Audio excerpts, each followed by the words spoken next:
ਵਾਹਿਗੁਰੂ ਸਤਿਨਾਮ ਵਾਹਿਗੁਰੂ ਸਤਿਨਾਮ ਵਾਹਿਗੁਰੂ ਸਤਿਨਾਮ ਵਾਹਿਗੁਰੂ ਸਤਿਨਾਮ ਵਾਹਿਗੁਰੂ ਸਤਿਨਾਮ ਸ੍ਰੀ ਵਾਹਿਗੁਰੂ ਸਾਹਿਬ ਜੀ। ਦੇਵ ਗੰਧਾਰੀ ਮਨ ਜੋ ਆਪਣੇ ਪ੍ਰਭ ਭਾਵੋ, ਨੀਚੋ ਨੀਚ ਨੀਚ ਅਤ ਨਾਨਾ, ਹੋਏ ਗਰੀਬ ਬੁਲਾਵੋ।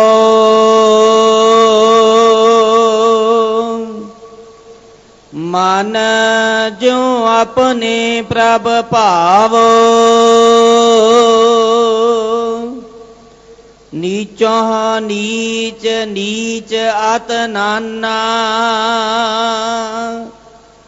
ਹੋਏ ਗਰੀਬ ਬੁਲਾਵੋ।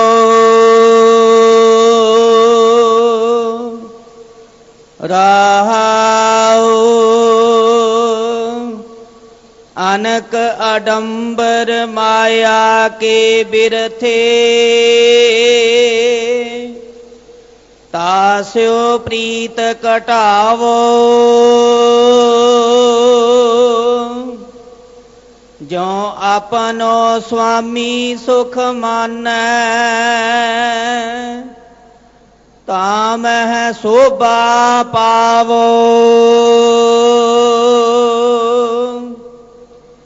ਦਾਸਨ ਦਾਸ ਰੇਣ ਦਾਸਨ ਕੀ, ਜਨ ਕੀ ਟਹਿਲ ਕਮਾਵੋ। ਸਰਬ ਸੁਖ ਬੜਿਆਈ ਨਾਨਕ, ਜੀਵ ਮੁਖ ਬੁਲਾਵੋ। ਦਾਸਨ ਦਾਸ ਰੇਣ ਦਾਸਨ ਕੀ,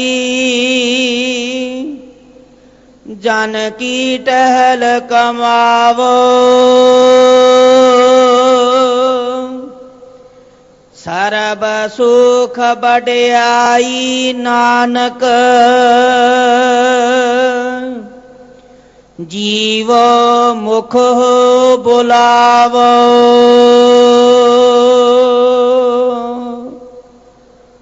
ਵਾਹਿਗੁਰੂ ਜੀ ਕਾ ਖਾਲਸਾ, ਵਾਹਿਗੁਰੂ ਜੀ ਕੀ ਫਤਿਹ।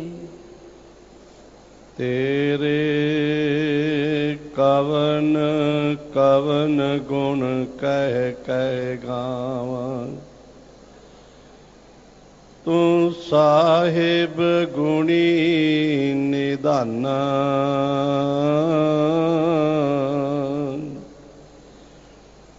ਤੁਮਰੀ ਮਹਿਮਾ ਬਰਨ ਨਾ ਸਾਕਾਂ, ਤੂੰ ਠਾਕੁਰ ਊਚ ਭਗਵਾਨਾ।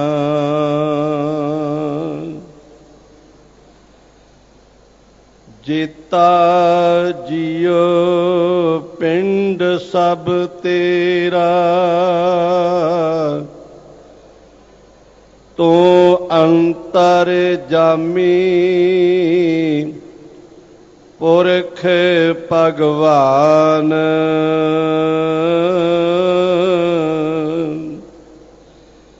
ਦਾਸਨ ਦਾਸ ਕਹੈ ਜਨ ਨਾਨਕ, ਜਿਹਾ ਤੂੰ ਕਰਾਏ ਤੇਹਾ ਕਰੀ ਵਖਿਆਨ। ਦਾਸਨ ਦਾਸ ਕਹੈ ਜਨ ਨਾਨਕ ਜਿਹਾ ਤੂੰ ਕਰਾਏ ਤੇਹਾ ਕਰੀ ਵਖਿਆਨ।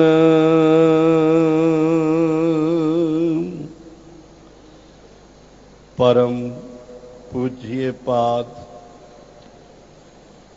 वालिए कुल आलम हजूरे अनवर शाही शहनशाह छत्र चबर तख्त दे मालिक रूहानियत दे मुजस्मे कलयुग दे बोहित धन धन साहिब श्री गुरु ग्रंथ साहिब जी दी पावन पवित्र गोद विच नितनेमी प्रेमी गुरु की साध संगत आप जी सज के अपनियां हाजरियां लवाउंदे होए गुरु दी आसीस दे पात्र बनन दे लई साहिब श्री गुरु रामदास पातशाह जी डिठै सभे थाव नहीं तुद जेहिया बदहो पुरख विधाते तां तू सोहिया।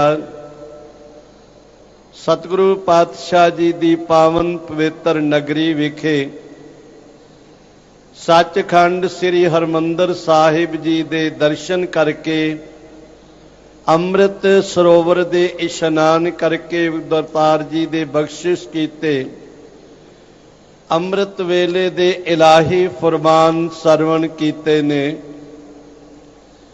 उस दी विचार कहन सुनन दे लई सतगुरां दी पावन गोद विच नतमस्तक हो के अपनियां हाजरियां लवा रहे हो। आओ समुची संगत माई भाई प्यार विच भिज के रसना नूं पवित्र करन दे लई उच्चारण करो जी। सतनाम श्री वाहिगुरु जी।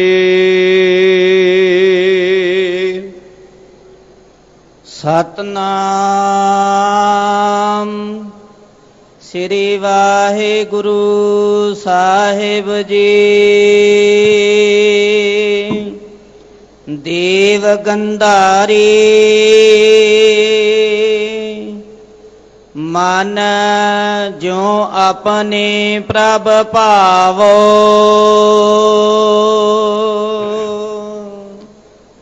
साहिब श्री गुरु ग्रंथ साहिब जी दी अमृतमय बाणी जो सतगुरां ने सानू बख्शिश कीती है। पंचम गुरुदेव सतगुरु पातशाह जी ने गुरु साहिबानां दी गुरसिखां दी पट्टां दी भगतां दी बाणी एकत्र करके सतगुरु पातशाह जी ने संपादना की श्री गुरु ग्रंथ साहिब जी दी और सचखंड श्री हरमंदर साहिब जी विखे भादरो सुद एकम नूं प्रकाश करके गुरदातार जी ने बाबा बुढ़ा साहिब जी नूं ग्रंथी थाप के संगतां नूं धन धन श्री गुरु ग्रंथ साहिब जी दे पावन उपदेश दे नाल जोड़न दी बख्शिश कीती। गुरुदेव पातशाह जी ने सानू कलयुगी जीवां नूं पवित्र अगवाई बख्शिश करन दे लई कि सिख किसी होर थां दे उत्ते ना भटकदा रहे। सिख ने अगवाई लैनी है ते श्री गुरु ग्रंथ साहिब जी दे पासों लैनी है, क्योंकि गुरुदेव पातशाह जी ने ये महान बख्शिश की है। साहिब श्री गुरु ग्रंथ साहिब जी दे विच जो 31 राग हैं उन्हां विच देव गंधारी ਰਾਗ ਦੇ ਵਿੱਚ ਮੇਰੇ ਗੁਰਦੇਵ ਪਾਤਸ਼ਾਹ ਜੀ ਨੇ ਅੰਮ੍ਰਿਤ ਬਚਨ ਉਚਾਰਨ ਕੀਤੇ ਹਨ। ਦੇਵ ਗੰਧਾਰੀ ਮਹੱਲਾ ਪੰਜਵਾਂ ਕਰ ਦੂਜਾ। ਇੱਕ ਓੰਕਾਰ ਸਤਿਗੁਰ ਪ੍ਰਸਾਦ। ਇਥੋਂ ਇਹਨਾਂ ਅੰਮ੍ਰਿਤ ਬਚਨਾਂ ਦੀ ਪ੍ਰਾਰੰਭਤਾ ਕੀਤੀ ਗਈ ਹੈ। ਦੇਵ ਗੰਧਾਰੀ ਅੱਗੇ ਮਹੱਲਾ ਪੰਜਵਾਂ ਭਾਵੇਂ ਨਹੀਂ ਲਿਖਿਆ ਹੈ, ਇਹ ਸਾਰੇ ਸ਼ਬਦ ਜਿੱਥੇ ਵੀ ਦੇਵ ਗੰਧਾਰੀ ਸ਼ਬਦ ਆਉਂਦਾ ਹੈ ਉਹ ਪੰਚਮ ਗੁਰਦੇਵ ਪਾਤਸ਼ਾਹ ਜੀ ਦੇ ਅੰਮ੍ਰਿਤ ਬਚਨ ਹਨ। ਇਸ ਕਰਕੇ ਗੁਰਦੇਵ ਪਾਤਸ਼ਾਹ ਕਹਿੰਦੇ ਦੇਵ ਗੰਧਾਰੀ। ਦੇਵ ਗੰਧਾਰੀ ਰਾਗ ਦਾ ਨਾਮ ਹੈ। ਇਸ ਦੇ ਵਿੱਚ ਗੁਰਦੇਵ ਪਾਤਸ਼ਾਹ ਨੇ ਦੂਸਰੇ ਘਰ ਸੁਰਤਾਲ ਦੇ ਵਿੱਚ ਗਾਇਨ ਕਰਨ ਦੀ ਹਦਾਇਤ ਕੀਤੀ ਗੁਰੂ ਕੇ ਕੀਰਤਨੀਆਂ ਸਿੰਘਾਂ ਨੂੰ, ਤੇ ਸਾਨੂੰ ਕਲਯੁਗੀ ਜੀਵਾਂ ਨੂੰ ਸਮਝਾਉਣ ਦੇ ਲਈ ਮੇਰੇ ਪਾਤਸ਼ਾਹ ਜੀ ਬਖਸ਼ਿਸ਼ ਕਰਦੇ ਨੇ, ਮਨ ਜੋ ਆਪਣੇ ਪ੍ਰਭ ਭਾਵੋ। ਇਹ ਸ਼ਬਦ ਬਿਲਕੁਲ ਭਾਵੇਂ ਛੋਟਾ ਹੈ, ਇਹਦੇ ਅਰਥ ਵਿਦਵਾਨਾਂ ਨੇ ਆਪਣੇ ਆਪਣੇ ਵਿਚਾਰ ਦੇ ਨਾਲ ਕੀਤੇ ਨੇ। ਕਿਸੇ ਨੇ ਉੱਤਮ ਪੁਰਖ ਦੇ ਵਿੱਚ ਕੀਤੇ ਨੇ, ਕਿਸੇ ਨੇ ਮੱਧਮ ਪੁਰਖ ਦੇ ਵਿੱਚ ਕੀਤੇ, ਕਿਸੇ ਅਨ ਪੁਰਖ ਦੇ ਵਿੱਚ ਕੀਤੇ ਨੇ। ਅਗਰ ਜੇਕਰ ਅਸੀਂ ਇਸ ਪਾਵਨ ਬਚਨਾਂ ਨੂੰ ਗੌਰ ਦੇ ਨਾਲ ਪੜਾਂਗੇ, ਗੌਰ ਦੇ ਨਾਲ ਸੁਣਾਂਗੇ, ਤੇ ਇੱਕ ਗੱਲ ਸਪਸ਼ਟਤਾ ਦੇ ਵਿੱਚ ਸਾਡੇ ਸਾਹਮਣੇ ਆਉਂਦੀ ਹੈ। ਇਹਦੇ ਵਿੱਚ ਗੁਰਦੇਵ ਪਾਤਸ਼ਾਹ ਜੀ ਨੇ ਬੜੀ ਆਜ਼ਜ਼ੀ ਦੇ ਵਿੱਚ, ਨਿਮਰਤਾ ਦੇ ਵਿੱਚ, ਗਰੀਬੀ ਦੇ ਵਿੱਚ, ਮਨ ਦੀ ਗਰੀਬੀ ਜਿਹੜੀ ਆ ਉਹਦੇ ਵਿੱਚ ਗੁਰਦੇਵ ਪਾਤਸ਼ਾਹ ਨੇ ਬੇਨਤੀ ਰੂਪ ਦੇ ਵਿੱਚ ਅੰਮ੍ਰਿਤ ਬਚਨ ਸਤਿਗੁਰੂ ਪਾਤਸ਼ਾਹ ਦੇ ਚਰਨਾਂ ਵਿੱਚ ਉਚਾਰਨ ਕੀਤੇ ਨੇ।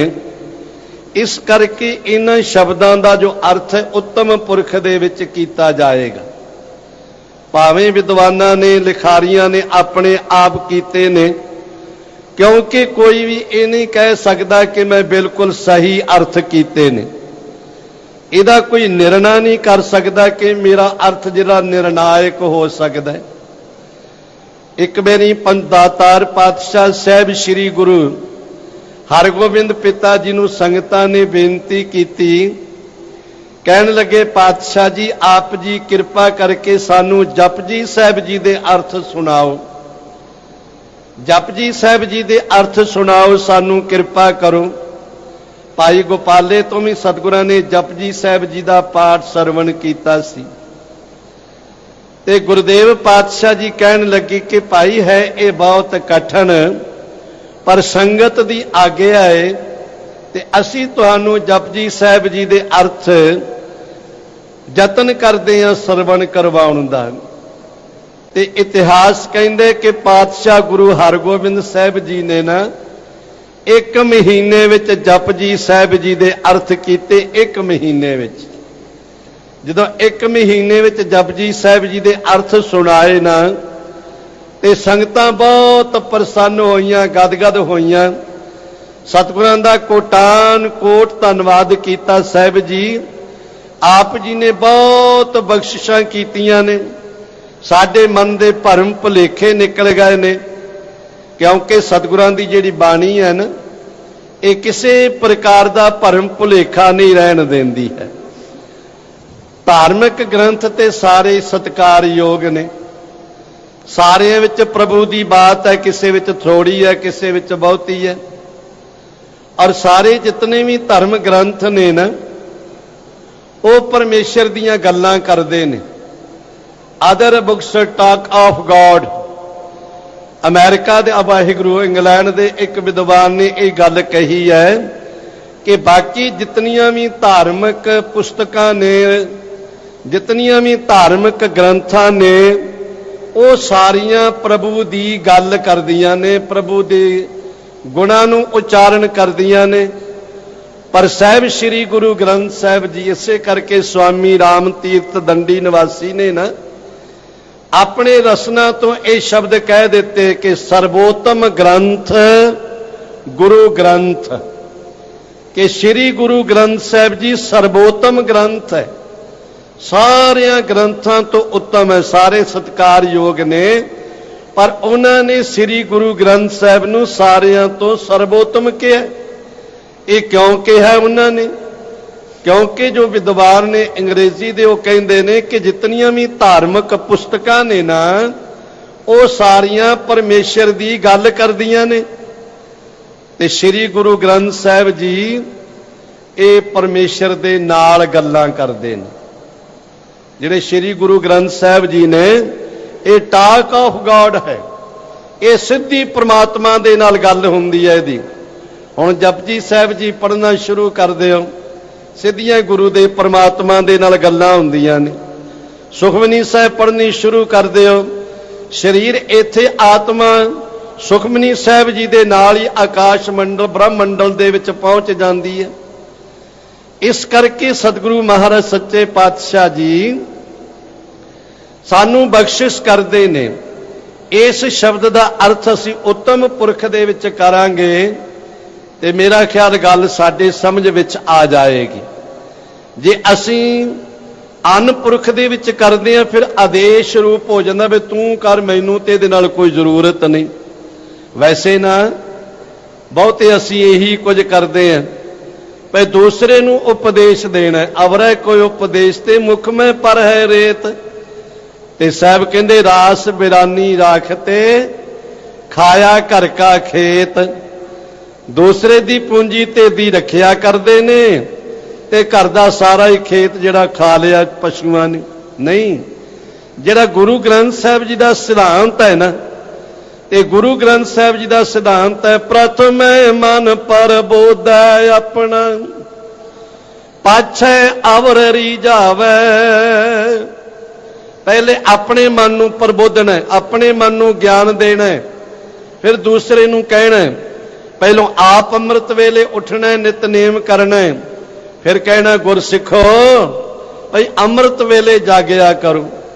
हुण मेरे वर्गे जिहड़े कहण वाले ने वो तो देखते हैं भी सूरज दीयां किरणां हुण आ गईयां मंजे दे उत्ते ते हुण उठ पैना चाहिए। अवरै कोई उपदेश ते दूसरिਆਂ ਨੂੰ अमृत वेले दी महानता दर्शाउणी ते खुद ना अमृत वेले जागना ना नितनेम करना। हुण तर्क क्यों पैदा हो रही है? गुरबाणी ते तर्क, गुर इतिहास ते तर्क, अमृत ते तर्क, अमृत वेले ते तर्क। क्योंकि आप न देहे चुरू पर पानी तह निंदै जय गंगा आनी। आप ते किसी नूं चुली पर पानी नहीं छका सकदा, चुली पर पानी नहीं लिया सकदा, ते जिस भगीरथ ने गंगा लियांदी ओदी निंदिया करदा। नहीं भाई, अवर उपदेश आप ना करे आवत जावत जन्मै मरै। दूसरे नूं उपदेश देवे आप करे ना, वो जन्मां ते जन्म ते मरण दे चक्कर विच पै जांदा है। इस करके इस पावन बचन दे जिहड़े अर्थ ने इदां दे नाल बिंदियां लगणगीਆਂ।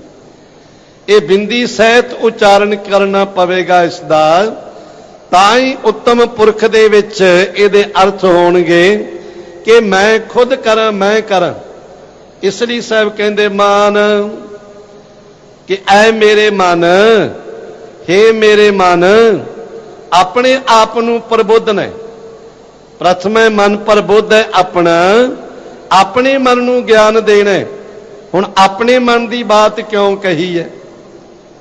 क्योंकि ये जितना भी शरीर का दारो मदार है ना, ये सारा मन के अनुसार ही चलता है।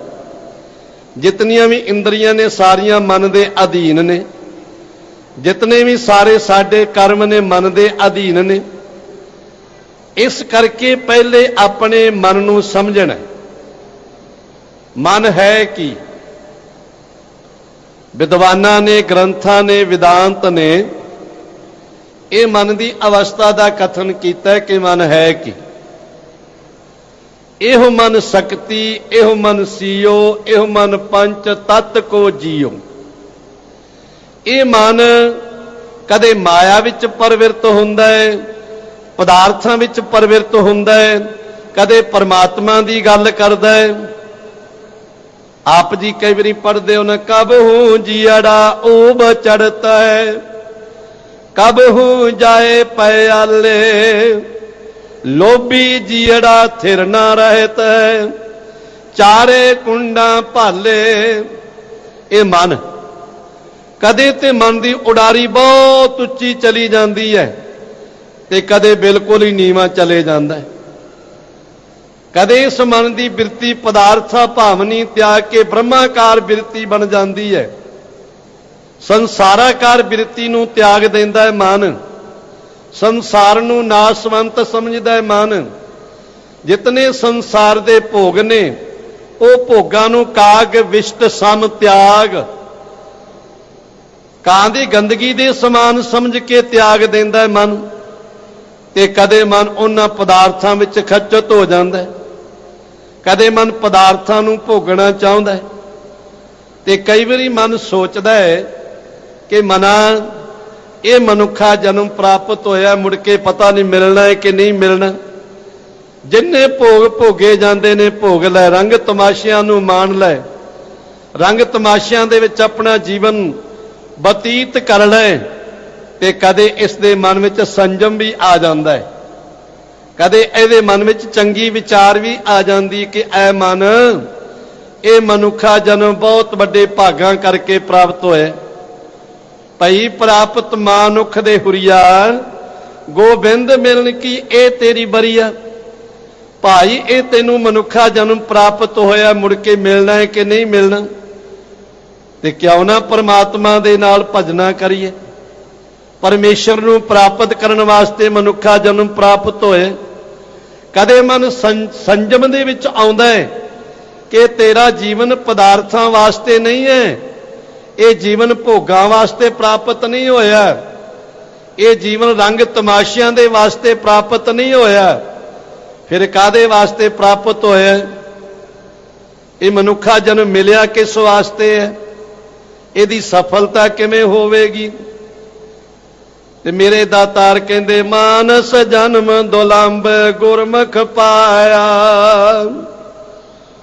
मन तन होए चुलंब जे सतगुर पाया। चले जन्म सवार वखर सच लै, पत पाए दरबार सतगुर शब्द पै। जे तैनू गुरु ने असीस बख्शिश कर दिती ना, जे तू गुरु नू चंगा लग गया ते ये तेरा जीवन सफल हो जाना है। इस करके मन संजम दे विच आउंदा है कि ऐ मनुख तू भोगण वास्ते नहीं आया।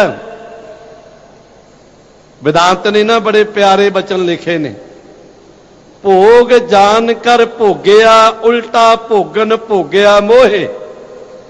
ये मनुख समझदा है कि ये भोग जिहड़े भोगण वास्ते बने ने।